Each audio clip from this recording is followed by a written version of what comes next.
Hi, everyone. Thanks for joining us. I'm really excited today to be doing another conversation with one of our community experts and leaders, thinking about all the ways that COVID-19 is impacting our communities and society and families across Boston. So today I am really honored to be with Dr. Grochow Mishuris, who is at Boston Medical Center and in charge of how they are thinking about this new move to telehealth, virtual healthcare, among other things. So welcome, doctor, and maybe just tell us a little bit about yourself, what's your background, how you ended up at BMC and teaching as well, and what's your role right now during COVID. Sure. Thanks for having me. I really appreciate the opportunity to talk about this. So I am the Associate Chief Medical Information Officer at Boston Medical Center, which means that I oversee our health IT from a clinical perspective.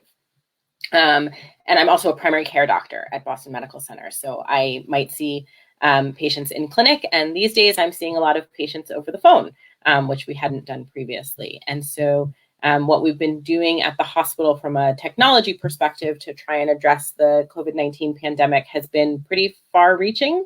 Everything from moving our clinic visits to the phone and video to making sure that our employees who can work from home are able to do that. And so what does that really look like in terms of the technology? Is it that the providers are also at home, and is there anyone now actually coming to the hospital, or and why that move now? So most of our providers are having their telephone visits from their own homes. So they're calling from their homes to their patients' homes now. We do definitely still have some providers in clinic on the campus, not in the inpatient space, who are available to see patients who still need to be seen in clinic. But we've made a real concerted effort over the last 3 weeks to try and move as many of our clinic patients to phone or video as we possibly can in an effort to protect our patients by encouraging social distancing by doing that, and also protect ourselves. Got it. And so does that mean that everyone is keeping basically the same caseload, but where possible, but basically it's just happening remotely, or are you seeing drop off or changes in terms of who's participating because of this? Yeah, so we've definitely tried to maintain people's clinic schedules as much as possible. Certainly not all patients are going to be able to have a telephone or video visit or be clinically amenable to it. So some of those people still do have to come to clinic. We've also, on the surgical side, we've canceled a lot of our elective surgeries to try and plan for what we think is coming. And so those aren't happening, although surgeons are still seeing their patients who they would have seen in clinic. Now they're seeing them over the phone or video. I think that, at BMC, we started with going live with telephone visits with the assumption that the vast majority of our patients have access to a phone. We're kind of much more slowly going up with video visits. The technology that's required to have a video visit is obviously very different, right? You have to have a computer or a smartphone. You have to be able to access the internet in some way, whether it's over Wi-Fi or your cell service. And so that certainly presents challenges. The other challenge we have at BMC is interpreters. So, more than a third of our patients don't speak English as their first language. And so on the phone, it's actually fairly easy to have a three-way call with an interpreter. It becomes a little bit more difficult over video, though. Got it. And so, walk us through what it's like when you're having a phone checkup with a patient. What are the ways in which it's different, or how are you thinking as a provider of, kind of making up for the fact that you're not able to have that face-to-face interaction? Yeah, so there's certainly differences in terms of the rapport that you have with your patient when you can see them versus not see them. Most of these patients, particularly in primary care where I work, are patients that we have established relationships with. And so presumably you have some rapport there, but you might be seeing someone for urgent care, seeing in quotation marks, right? Someone for urgent care, or who maybe you've only met a couple of times. And so developing that rapport with a patient over the phone is obviously very different than when you're sitting face to face with them. Understanding someone's presentation, what is bothering them today? How did they get here? What do they think caused it, right? That conversation doesn't really change whether you can see a person or not. But then our ability to do a physical exam is obviously pretty limited over the phone and even over video for that matter. So, I can ask you, if you tell me you have a rash, I can kind of ask you about it. But if you're not doing a video visit or you don't have the ability to send me a picture over our patient portal, then I am pretty limited in terms of being able to assess that rash. And so the ability to do a physical exam is pretty hampered. And so, but quite honestly, particularly in primary care, a lot of what we can do through just understanding how you're feeling and how you got here. Is it getting better? Is it getting worse? What makes it better or worse? And be able to go from there. There are certainly going to be patients that we can't fully assess that way. And those are the patients who we're still bringing into clinic, understanding, having them understand the risk of doing that though. Yeah. And, how long will this last? Is this generally the direction that the future of healthcare was going anyway, to keep people, to just increase access so patients don't have to physically be able to take the T or get to BMC? Or do you think when COVID lifts, at some point there will be a more kind of return to the way things were before?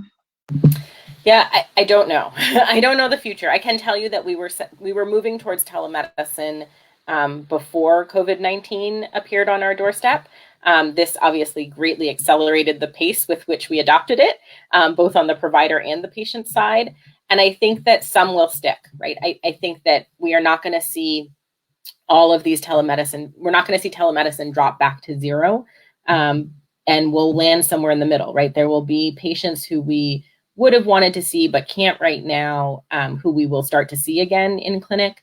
But then a lot of visits could potentially remain over the phone or over video. I think the world we live in right now is that there's no clear guidance over in terms of who should be seen over phone or video versus who you should bring into clinic. And so we're leaving it really up to the clinician's judgment and the patient to decide on that. And I think that as time moves forward, we will see specialty societies coming out with guidelines around, this is the kind of patient you could see over the phone. This is the kind of patient you could see in clinic. So let's talk about that a little bit, because there has been, we've seen in the news, there's been a lot of mention of virtual health and telehealth, and that there were some pieces of legislation that were enacted to remove some barriers. Can you just talk about the types of barriers and what changes might have been made to policy recently that remove some of them? Yeah, so I think the first barrier was really around really the barriers have been twofold. One is privacy and security, and the other is around financial payment and which insurers were willing to pay for telemedicine visits. The financial payment has essentially been lifted, right, with the kind of declaration from the governor that all payers need to be supportive of telemedicine visits. And then the federal government has not actually changed any of the rules around HIPAA and privacy and ensuring patient privacy, but they've relaxed some of the enforcement of it to allow patients to have access to their medical care where they might not ordinarily be able to do that. So ordinarily, we shouldn't be using FaceTime or Google Hangouts or WhatsApp to talk to our patients, because those are although it's a private conversation between two people, the technology isn't as secure as HIPAA would like it to be. There are other technologies that exist, like the one that we're using at BMC for our video visits, that are HIPAA compliant, actually. And so those kind of do remain under rules and regulations that existed before COVID-19 and will continue to exist afterwards. And so we actually got a question from someone who's watching now. Fatima had asked, just from the patient's point of view, how safe are these private medical conversations when you're having them online or virtually or through the phone? So a phone conversation is as safe as a phone conversation is, right? So it's really between two people, and I think you can be pretty secure that nobody else is listening into your phone call when either you've dialed our clinic or our clinic has dialed you. In terms of the video, the technology we're using at the hospital is private and safe to the degree that the federal government requires it to be for HIPAA. So we use a vendor-based solution that protects your privacy and ensures that only the two people on the call, or if you want to bring in a third person, only that third person is there, and nobody else is able to listen in. If for some reason you're not able to use that technology and we have to revert to something like FaceTime or Google Hangouts, then I think you could be fairly secure that your privacy is intact, but there are definitely risks to it because it's not HIPAA compliant technology. I think also the concern is, from a patient perspective, you're then giving me your Facebook account, right? And I'm giving you my Facebook account as your provider, and so there are concerns around that as well. And so that's really why, at the hospital, we are encouraging the use of the HIPAA compliant technology that we have, but also allowing, kind of in the midst of the pandemic, the ability to use these other technologies if for some reason a patient isn't able to access the HIPAA compliant technology. So just from, let's just say my mom or some other patient wants to try to set up a virtual visit, video visit, what do they have to do? And that would be different from how they normally would set up their visit. Is it still just calling a number and then making sure to download something on their phone, or what's the process like step by step? Yeah, so it's not all that, or it doesn't start off all that differently, actually. You would still call our clinic or send us a message through the patient portal asking for a visit. The person on the other end of the phone would try and understand your reason for your visit. And if they weren't sure if that should be phone or video or in person, they would send a message to a nurse or to the physician to ask for their kind of clinical impression about what kind of visit you should have. But then if it's decided that it can be a phone visit or a video visit, phone visits are pretty simple. All we need is your phone number and give you a time, just like we would give you a time to come into the office. And video visits are also pretty simple. And we walk you through how to access the technology. You can do it through a web browser or by downloading an app on your phone or your computer. Either works just fine. And we walk you through that before your visit.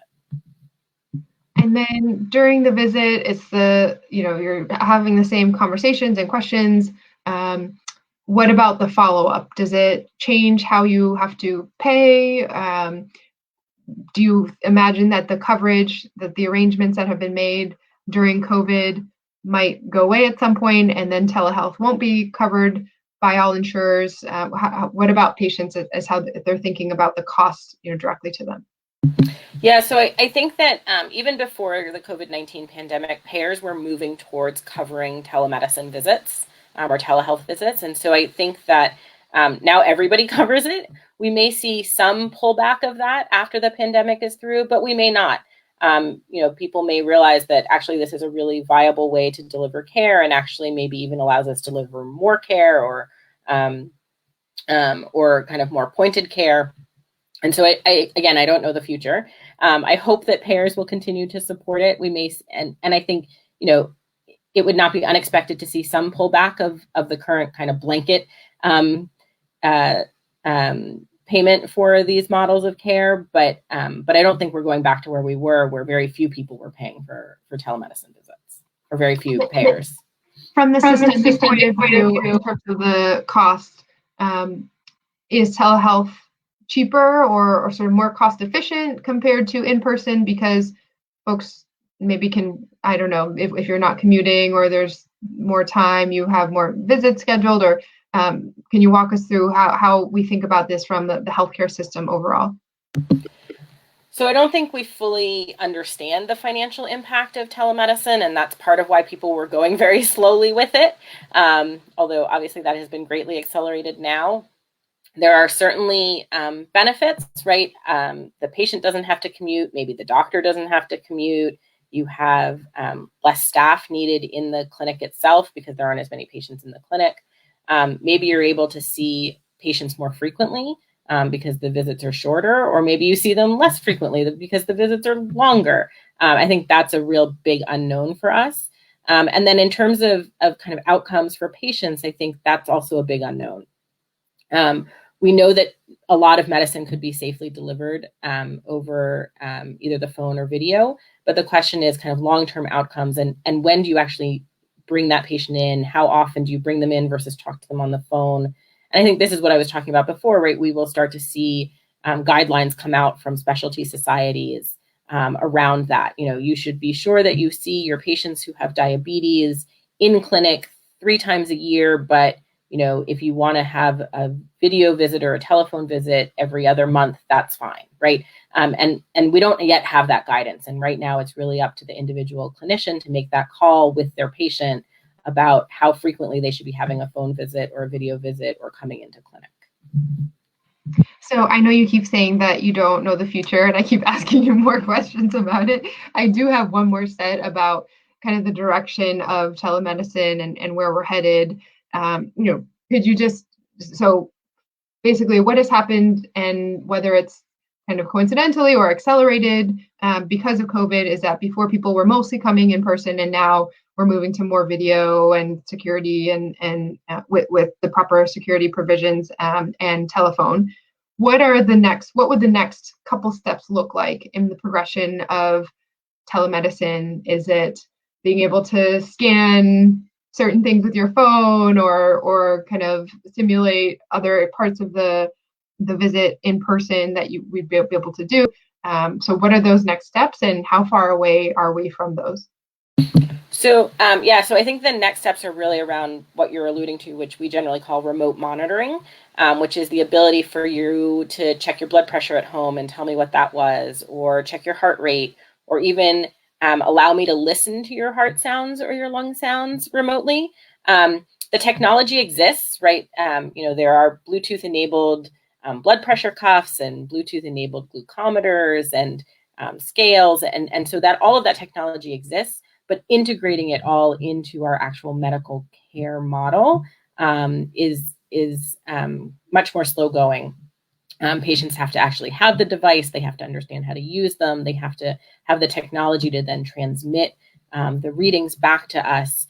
And so I think that's kind of the next wave of this. We may not see that during the COVID-19 pandemic. I hope it doesn't last long enough for us to see that, quite honestly. But I think after we're through this, that's the next phase of telemedicine and telehealth, is being able to do that remote monitoring really for all of our patients, no matter their ability to access care in clinic or over telemedicine, and ensuring that the patients who we think are safe to be at home and have telemedicine visits can do that without us having to bring them in just to listen to their heart or check a blood pressure.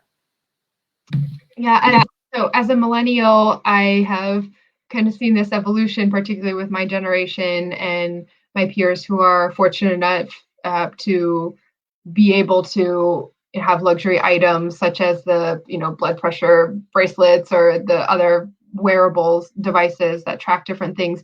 And there's been kind of a shift of, when I was growing up, you think about healthcare when you go see the doctor, and the doctor kind of has the responsibility for being in charge of your health. And now it's shifted a little bit where people are thinking about their health more regularly because of these types of devices and the availability of technologies.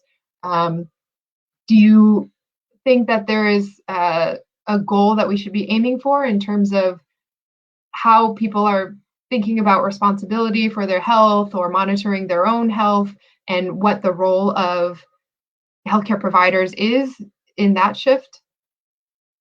Yeah, absolutely. So I think that there's 2 things here. One is that health is no longer just when you are at the doctor's office. It really has never been just when you're at the doctor's office, right? It's about what you eat and how much you exercise and how much you sleep and whether you smoke or not. It's really all of those health behaviors that influence your overall health and well-being. And I think that with all of these wearable devices and things that people can have in their homes now, we have all of this now health-related data that is in our regular lives. And the question is really, how does that inform how your physician or care team takes care of you? Is it important that I know your blood pressure 10 times a day because you were curious and checked it 10 times a day? Probably not. But, should I get it every day or every other day or 3 times a week? I think those are things we don't know, right? We don't, the evidence has not been produced yet to say how often we should get a blood pressure from you.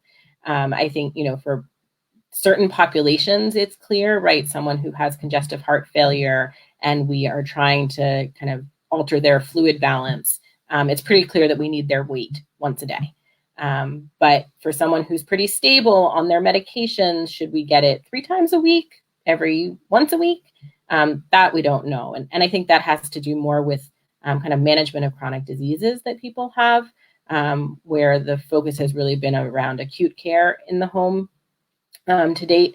But I think that this kind of acceleration of telemedicine will push us to that point where we will start to see the data around that and be able to make clinical decisions based on the evidence about how to care for people effectively in their homes. So just ending on from the patient perspective as well with 2 questions. One coming in from someone else who's watching us. Carrie had asked, do you have staff to help troubleshoot or help patients at the start of a visit, or does the physician have to then take on those responsibilities? And how common are technical difficulties from the patient side?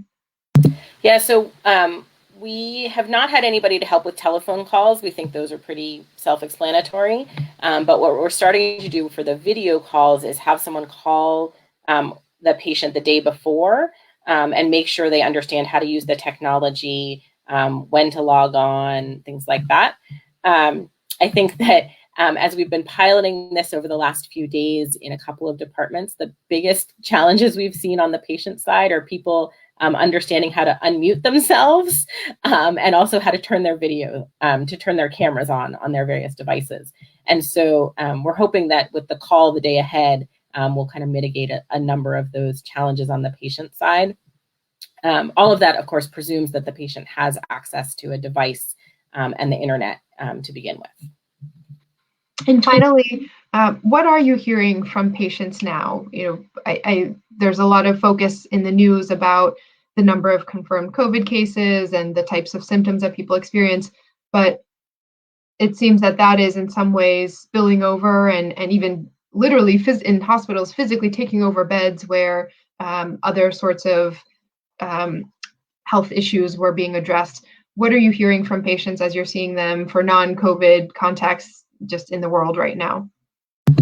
So I think, patients are generally aware of what's going on and they have legitimate fears about their own health and their family's health and their well-being, their financial stability, their mental health stability. And so, I think these are things that people deal with on a daily basis anyway, but certainly now much more heightened focus for folks at home.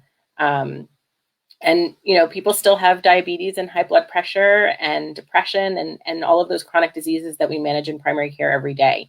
I think that most of the patients I've talked with have been incredibly appreciative of all the work that the hospital is doing, the clinics are doing, and appreciative of the ability to still engage with their medical care, despite the fact that we're trying to get everyone to stay home and support social distancing. And then any final words of advice for people as they're thinking about how to stay safe and healthy in the world right now? So definitely, practice social distancing as much as you possibly can. Wash your hands, don't touch your face. Get outside for walks. It's getting nice outside. And so going for a walk in your neighborhood is a great way to exercise, clear your head, and generally stay healthy. Make sure you're following a healthy diet. Kind of a lot of the stuff that we normally would say, just make sure you're doing it just with your kind of household and not anybody else. Great. Well, thank you so much, Dr. Mishuris, for all that you're doing to oversee this transition and still see patients and share your expertise. We're really grateful. And let us know if there are other resources that we can post that would be helpful and get out there. And we'll check back in after COVID to see what direction we're going and how far we've advanced in some of these conversations. So thank you so much. Great. Thanks very much for having me. It's been a pleasure. Have a great day.